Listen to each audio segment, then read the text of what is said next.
Hi சுட்டீஸ், எல்லோரும் எப்படி இருக்கீங்க? இன்னைக்கு ஒரு கதை பார்க்கலாம்.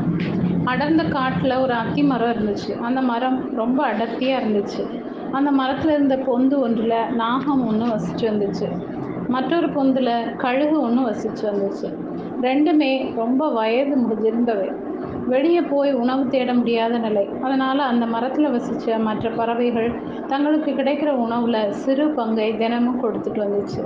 அந்த பறவைகள் கொடுக்கும் உணவை மட்டும் உண்டு வாழ்ந்து வந்துச்சு. ஒரு நாள் பூனை ஒன்று அந்த பக்கமாக வந்தது. அப்போது அந்த மரத்தில் பறவைகள் கூட்டிலிருந்து அந்த பறவை குஞ்சுகள் கீச் கீச் அப்படின்னு சத்தம் கேட்டுச்சு. ஆஹா, இங்கே நமக்கு நிறைய உணவு கிடைக்கும் போலையே அப்படின்னு நினச்சது அந்த பூனை. உடனே மெதுவாக அந்த மரத்தில் ஏறி பறவை குஞ்சுகள் என்ன செய்யுது அப்படின்னு பார்த்துச்சு பூனை. பூனையை கண்ட அந்த குஞ்சுகள் பயந்து போய் சத்தமாக கூச்சல் விட்டுச்சு. ஏன் இப்படி கூச்சல் போடுறீங்க அப்படின்னு கேட்டுக்கிட்டே கழுகு தன் பொந்துலேருந்து எட்டி பார்த்துச்சு. கழுகு மரத்தின் அருகில் பூனை வந்து கொண்டிருக்கிறத பார்த்துட்டு, என்னை பார்த்து இந்த குஞ்சுகள் எல்லாம் இப்படி பயந்து கத்துறதே, நீங்களாவது தைரியம் சொல்லக்கூடாதா அப்படின்னு கேட்டுக்கிட்டே கழுகின் பக்கத்தில் வந்து வணக்கம் செஞ்சது பூனை. நீ யார் அப்படின்னு கேட்டுக்கிட்டே தன் கண்களை இடுக்கி கொண்டு அதை பார்த்துச்சு கழுகு. நான் செவியன் அப்படிங்கிற பூனை. உங்கள்கிட்ட எல்லாம் நட்பு கொள்ள வந்தேன் அப்படின்னு சொன்னது பூனை. ஓடு ஓடு, இங்கே நிற்காத, இல்லையே உன் உயிருக்கே ஆபத்து நேரும் அப்படின்னு பயமுறுத்துச்சு கழுகு. ஏன் இப்படி சொல்கிறீங்க? என்னை பற்றி தெரிஞ்சுக்கிட்டு பேசுங்க. ஒருத்தனை பார்த்த உடனே தீர்மானிச்சிடக்கூடாது. அவைகள் நடத்தையை பார்த்தே தீர்மானிக்க வேண்டும் அப்படின்னு சொன்னது பூனை. நீ ஏன் இங்கே வந்த? நட்பு கொள்ள வந்தாயா? உண்மையை சொல் அப்படின்னு சற்று கோவத்தோடு கேட்டது கழுகு. நான் கங்கா நதியில் நாள்தோறும் குளிச்சுட்டு விரதம் இருந்து வர்றேன். தாங்கள் மிகுந்த தர்மவான் அப்படின்னும் மற்ற பறவைகள் பேசி கொண்டது என் காதில் விழுந்தது. வயது முதிர்ந்த சான்றோரிடமே தர்மம் கேட்க வேண்டும் அப்படின்னு சாஸ்திரம் சொல்லுது. அதனால தான் இப்போது உங்களை தேடி வந்தேன்னு சொன்னது அந்த பூனை.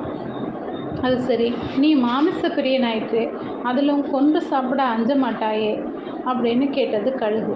அது மாதிரியான செயல்களை எல்லாம் விட்டுட்டேன்.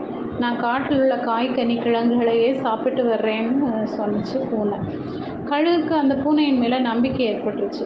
சரி, அப்படின்னா நீ இங்கே தங்கி கொள்ளலாம் அப்படின்னு அனுமதி கொடுத்துச்சு கழுகு. பூனை தன் கைவரிசையை காட்ட தொடங்கிடுச்சு. அதன் உள்நோக்கத்தை நிறைவேற்றி கொண்டது. நாளடைவில் அந்த பூனை அங்கிருந்து பறவை குஞ்சுகளை கொன்று சாப்பிட தொடங்கியது. என்ன இது, நாள்தோறும் நம் குஞ்சுகளோட எண்ணிக்கை குறைஞ்சிக்கிட்டே வருதே, நம்முடைய கூட்டில் ஏன் அந்த பறவைகள் ஆழ்ந்து யோசிக்க தொடங்கிச்சு. இதை அறிஞ்ச பூனை சில நாட்களில் அங்கிருந்து ஓடி போயிடுச்சு. இது பார்த்த பறவைகள் அந்த பூனை தங்கியிருந்த கழுகின் மரப்பொந்தில் வந்து பார்த்துச்சு. என்ன கொடுமை, அங்கு தன்னோட குஞ்சுகளோட எலும்புகளும் சிறகுகளும் கிடக்கிறத பார்த்துச்சு. கடும் கோபம் வந்துருச்சு. துரோகி, இந்த கழுகு தான் குஞ்சுகளை எல்லாம் கொன்று சாப்பிட்ருக்குது அப்படின்னு கோவப்பட்டு அந்த பறவைகள் அனைத்தும் அந்த கழுகின் மேலே பாய்ந்து கொத்தி கொன்னுச்சு. இதிலேருந்து என்ன தெரியுது?